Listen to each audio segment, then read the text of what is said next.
Hello everyone, ये environment chapter का part 3 है। यहाँ हम एनवायरनमेंट चैप्टर से रिलेटेड डिफरेंट इंपॉर्टेंट क्वेश्चन जो है वो डिस्कस कर रहे हैं।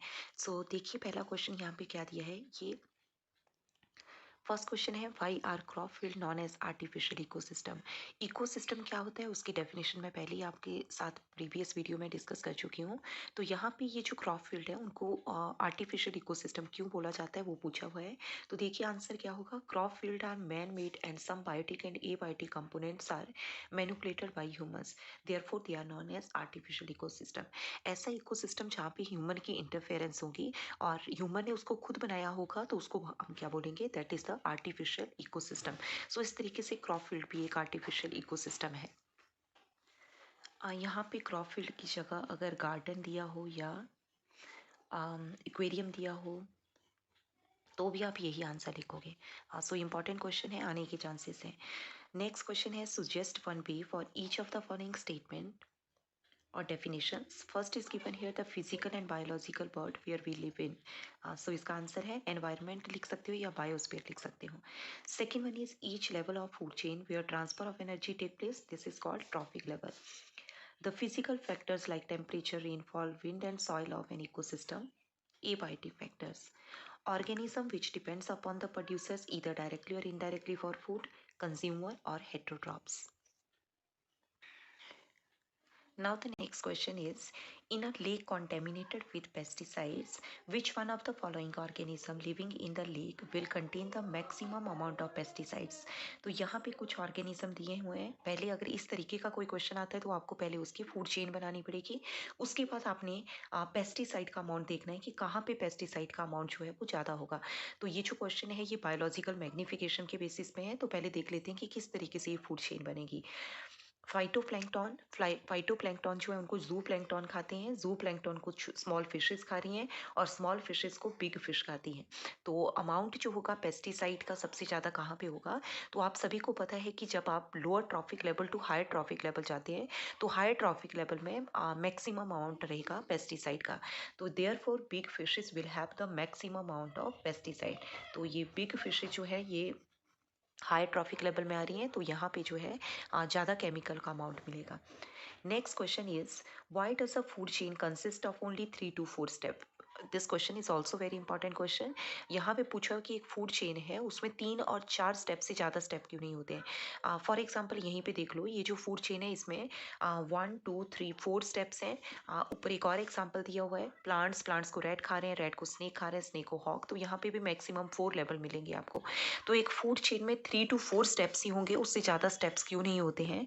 तो कैसे आंसर लिखोगे, on an average only 10% of food available to a trophic level is transfer to the next trophic level, hence the amount of available energy keeps on becoming less as we move to higher trophic level, so very little usable energy remain after 4 trophic level. इसका meaning क्या है कि जब आप एक traffic level से दूसरे trophic level में एनर्जी का फ्लो होता है तो हम सभी को पता है कि according to 10% law only 10% of energy जो है वो नेक्स्ट ट्रॉफिक लेवल में ट्रांसफर होगी। रेस्ट ऑफ 90% ऑफ एनर्जी जो है वो एनवायरनमेंट में लॉस हो जाती है। तो अगर एक ट्रॉफिक लेवल से 10% एनर्जी ही सेकेंड ट्रॉफिक लेवल में ट्रांसमिट हो रही है तो आफ्टर 3 to 4 स्टेप एनर्जी बचती ही नहीं है। तो अगर एनर्जी नहीं होगी तो उसका ट्रांसफर कैसे होगा। तो इसीलिए एक फूड चेन में मैक्सिमम 3 to 4 स्टेप्स ही होंगे। और ये क्वेश्चन जो है बहुत इंपॉर्टेंट है। अगला जो क्वेश्चन है वो फूड चेन से रिलेटेड है और ये क्वेश्चन भी बहुत इंपॉर्टेंट है। इसके आने के चांसेस भी 100% चांसेस है इसके आने के। तो देखते हैं क्वेश्चन को किस तरीके से पूछा जा सकता है। तो यहाँ पे कुछ डिफरेंट वेज दिए हैं जिसके थ्रू क्वेश्चन जो है वो सीबीएसई पूछ सकती है। तो देखिए, energy flow in food chains is always unidirectional, justify this statement, explain how the pesticide enter a food chain and um, subsequently get into our body. Secondly, इसी क्वेश्चन को इस वे से पूछा जा सकता है, indicate the flow of energy in an ecosystem, why is it unidirectional, justify the statement. Third, what is a food chain, why is the flow of energy in an ecosystem unidirectional, explain briefly. Different ways है, इन तरीकों से ये question जो है वो पूछा जा सकता है।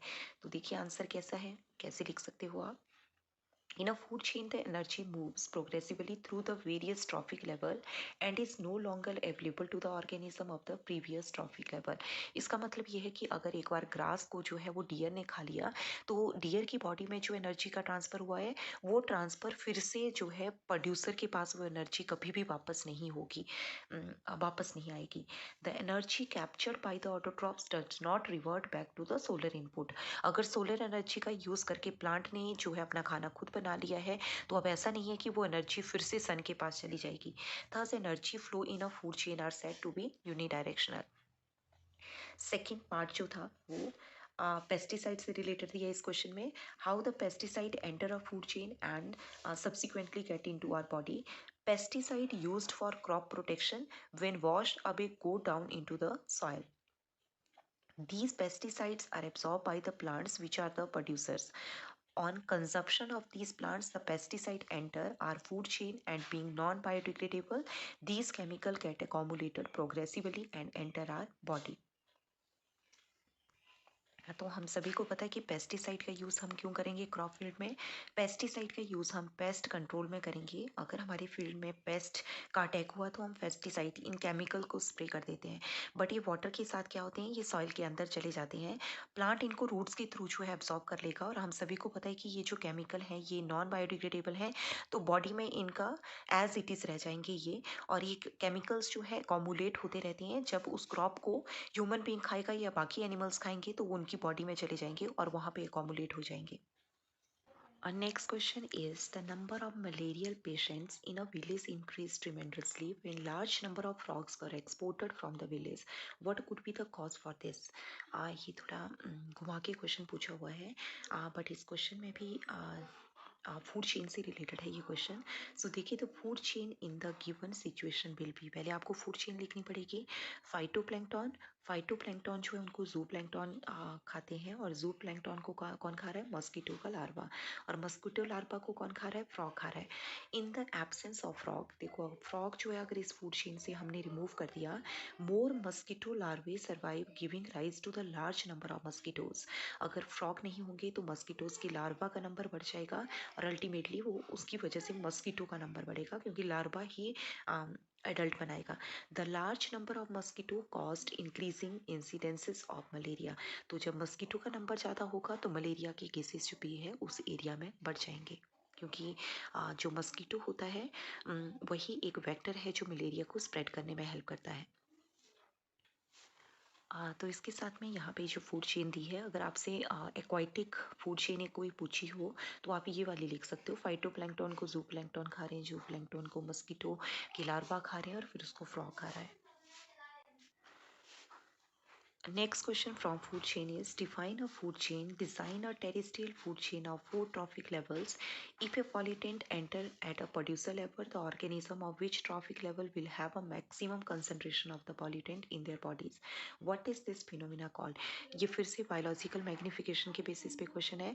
मैं डिफरेंट टाइप के क्वेश्चन इसीलिए आपके साथ डिस्कस कर रही हूँ कि किसी भी वे से क्वेश्चन जो है पूछा जा सकता है, बट आंसर जो है मैक्सिमम क्वेश्चंस का आप देखो पूछने का तरीका अलग अलग है, बट आंसर जो है वो बायोलॉजिकल मैग्निफिकेशन वाले कंसेप्ट से ही रिलेटेड है. तो डिफरेंट पॉसिबिलिटी कितनी हो सकती है, किस तरीके से सीबीएसई जो है क्वेश्चन पूछ सकती है. तो देखिए आप यहाँ पे. सो फूड चेन क्या है? Food chain is defined as an arrangement of a one way flow of food energy from the source of solar energy to top consumer through a series of organism by continuous process of eating and being eaten. आप ये भी definition लिख सकते हो. एक और simple definition मैं आपको बताती हूँ. अगर आप ये लिखना चाहते हो तो ये भी लिख सकते हो. It is a sequence of living organism in which one organism eats another to transfer energy. ना फोर ट्रॉफिक लेवल के लिए फूड चेन यहाँ पे क्या बनाई हुई है, ग्रास जो है उनको माइस खा रहे हैं, माइस को स्नेक खा रहा है, स्नेक को हॉक खा रहा है. तो यहाँ पे फोर ट्रॉफिक लेवल है. ग्रास जो है वो फर्स्ट ट्रॉफिक लेवल में आएंगे, माइस जो है वो सेकंड ट्रॉफिक लेवल में आएगा, स्नेक थर्ड ट्रॉफिक लेवल पर, हॉक जो है वो फोर्थ ट्रॉफिक लेवल में आएंगे. तो इस तरीके से ये फोर ट्रॉफिक लेवल वाली फूड चेन हुई. अब सेकेंड पार्ट का आंसर क्या है, if a pollutant enter at the producer level the organism at the top और highest level of food chain will have maximum concentration of the pollutant. अगर pollutant जो है वो ग्रास में प्रोड्यूसर में एंटर हो रहे हैं, प्रोड्यूसर की बॉडी में एंटर हो रहे हैं, तो सबसे ज़्यादा कंसंट्रेशन कहाँ पे होगी? हॉग की बॉडी में। जैसे जैसे आप lower trophic level to high trophic level जाओगे, केमिकल्स का अमाउंट जो है वो बढ़ता चला जाएगा। बट अगर कंसेप्ट एनर्जी से रिलेटेड है तो एनर्जी का अमाउंट जो है वो डिक्रीज होता चला जाता है from lower trophic level to high trophic level. तो थर्ड पार्ट है, what is this phenomena called? This phenomenon is called a biological magnification. Next question है जो फूड चेन से रिलेटेड है। Give 3 characteristics of food chain. A food chain is always straight and proceed in a progressive straight line. A food chain helps in understanding the food relationship and interaction among various organisms in an ecosystem. It also helps to understand the movement of toxic substances in an ecosystem and the problem of their biological magnification.